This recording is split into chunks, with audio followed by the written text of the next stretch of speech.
welcome to another episode of Braxus Photography Fun. Well, today we're going to do a little bit of fun here. We're going to be shooting on a Kodak Instamatic 500 126 camera. I had my very first camera that I was ever given, which was back in 1978. I think it was 1978.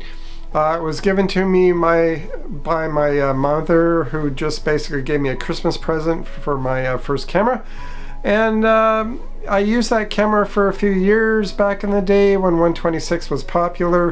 It was pretty easy. It's basically like a point and shoot camera, other than the fact that you can remove the film out of it and put new films into it. That's the only real difference. It's still got a fairly cheap Instamatic type of lens on it, plastic lens possibly even.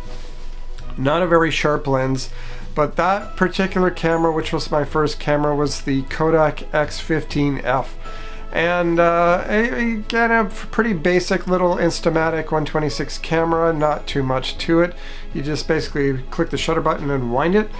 And, you know, it's a square format, so it's like shooting 6x6 medium format, except in a smaller negative. It's a 35mm type of negative, except that the frame is a lot taller on the 126 film versus 35mm, where you have the sprockets in the way, which reduces the height. You don't have those sprockets in the way on 126 film. So if you ever do convert over 35mm film to 126 cartridges that you can buy, you will lose that extra height on the shot because of the sprockets are in the way. But you can still find some occasional 126 film online, whether that's a C41 or even black and white. Now, today I'm going to be using a 126 film. This film is dated March 1980, and it's a Kodak Verichrome pan. As you can see, it's Kodak film. And sealed box. I don't know what the condition of this film is, but I'm sure it's fairly old in the sense of exposure. I'm probably going to have to compensate quite a few decades, maybe shoot it. Like this is a, if I remember right, this was a 125 ISO speed film, and I'm probably going to have to shoot it at around 25 or something like that to even get a decent exposure on it. But I will be developing the film myself as 35mm in width, so I can use my regular film holders for that. And I'll be scanning it on my Epson. Now here is the camera in question. This one I received recently, a little while back, because it's got a heck of a lot better lens on it than what my X15 camera had. I mean, this is still a Kodak Instamatic camera, but it was geared more towards people that knew how to use cameras back in the day. I mean, it's got shutter speed option on it. It's got your f-stop option on it. It's even got focus to some degree, like just zone focusing basically. You know, the viewfinder's pretty much the same as my other one. It's got your shutter button here and then your winder here, and you know, it's pretty basic little camera as well, but I'll have to use a light meter with this.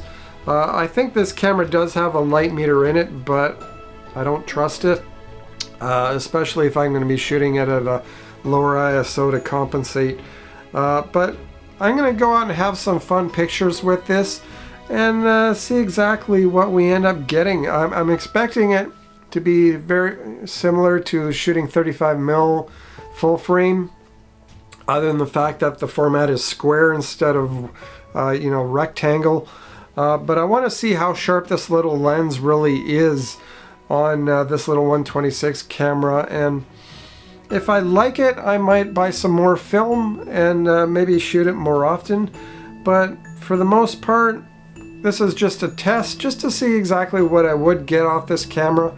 And of course, this 126 film. And let's go and have some fun, guys, and see exactly what we can get.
So I went out and shot the roll of Verichrome pen. This is a 12 exposure roll. I believe all the 126 black and white rolls are 12 exposure.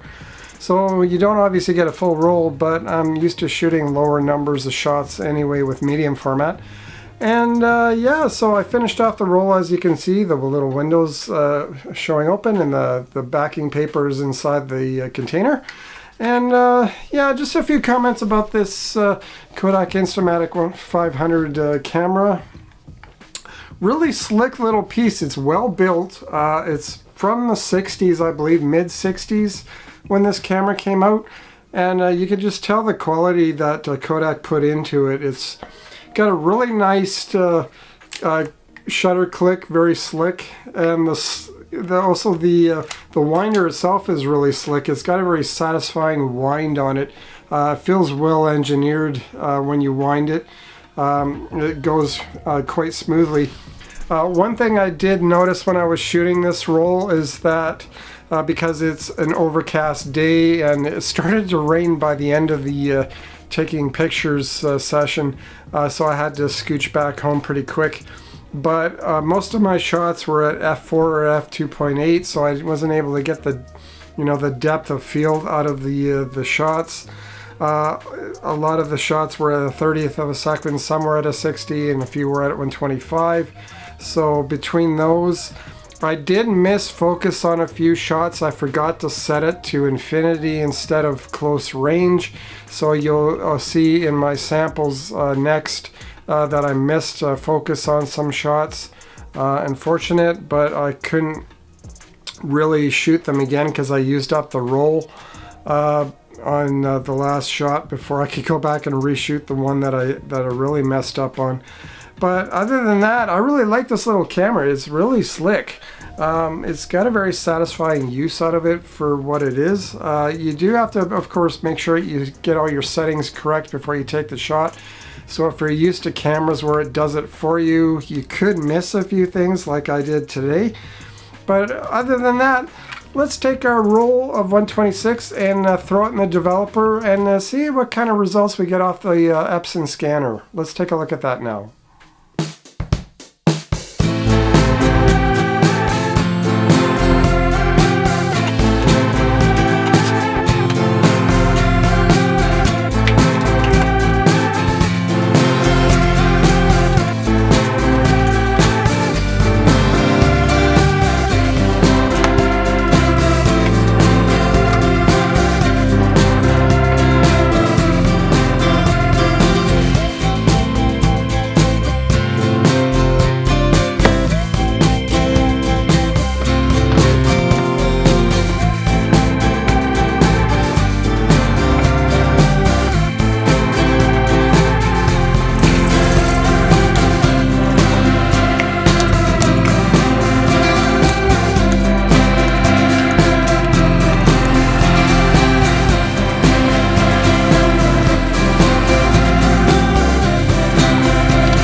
I've got the 126 negatives up here, and I have to do a few corrections on them to get them in a better position, that kind of thing. So first off, I had to put the negatives with the emulsion slide down, and it's supposed to be emulsion slide up. So I have to reverse everything. First I'm going to make sure that it's upside up and that kind of thing, and then I'm just going to hit flip horizontal, and yeah, then we've sort of got it where we want it to be. This picture isn't actually too bad, but you can sort of see where the frame line is supposed to end, which is right here, and of course it's overshooting that because it's sort of photographing beyond the frame. Now, for some reason this camera doesn't shoot within the frame lines, but it overshoots on the negative, and just creates these lines. You can kind of see it right here where it was supposed to stop, but it didn't do that. Anyway, we're just gonna do an auto levels here, and I think that looks pretty good just the way it is. I might lighten it just a touch, just to try and get that sort of a little better. And I might add a touch of contrast too, so it gets it a little crisper and with deeper blacks. And then of course I gotta switch it to 8-bit mode. So yeah, that's our shot for today, and that's the way it's gonna be saved. So we'll just save that and move on to the next one. There we go.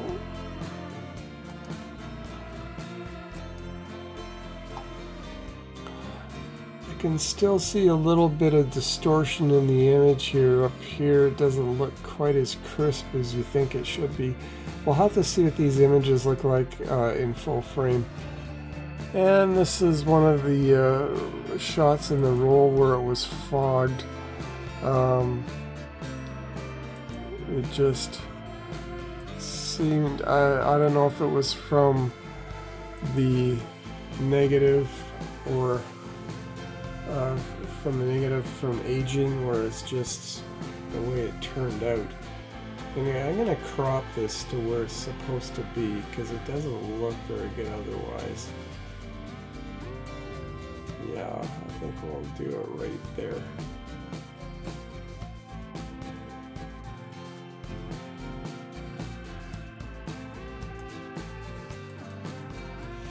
And doing auto levels. And we've got a shot that's out of focus. So can't do much about that. I guess I underestimated how close that lens is supposed to be for a few feet. I think I had it set to 3 feet, and for some reason it's way out of focus. So I don't understand that, but that's just the way it's going to be with this one. And I'm just going to set that in 8-bit, save it. And here we're looking at one of the better shots on the roll. This one had less fog on it than some of the other shots, being this was the first one in the roll, so it for some reason got the least amount of fog on the roll compared to the others. But it looks really good with the tones. It looks nice and sharp.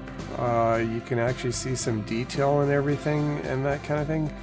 A little surprising to see this kind of imagery off of 126 film, because I'll show you what 126 actually looks like on my X15F camera, and it just doesn't have the sharpness or detail.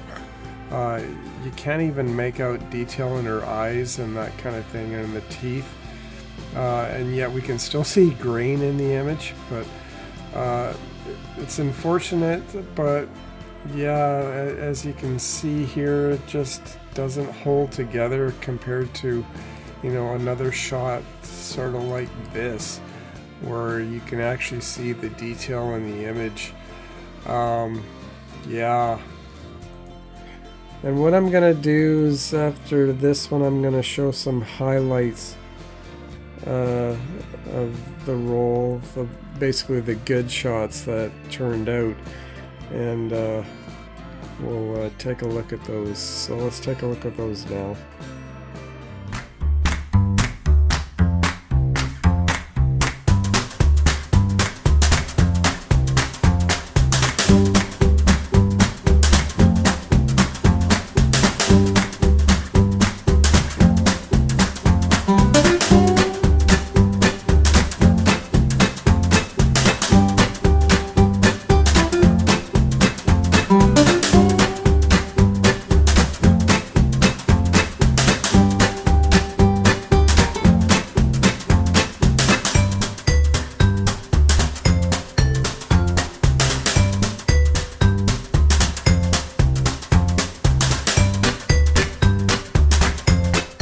So I hope you enjoyed those results off the Kodak Instamatic 500, being 126 format, and of course off a Verichrome pan film, which is dated 1980. Interesting, the results we got off that roll of film. Of course, things are a bit challenging when you're using film that's about 40 years old. Black and white does tend to fare a lot better when it comes to degradation than color film, of course. And it's because it uses silvers instead of dyes to create the image. And of course, Verichrome pan film has got that dual layer sensitivity, so it's really good for Instamatic type of cameras when the exposure may not be completely 100% correct. And of course, yeah, so I hope you enjoyed those results. Give me a thumbs up if you like, and maybe leave me a comment in the comment section below. So thank you for watching, guys. We'll see you next time.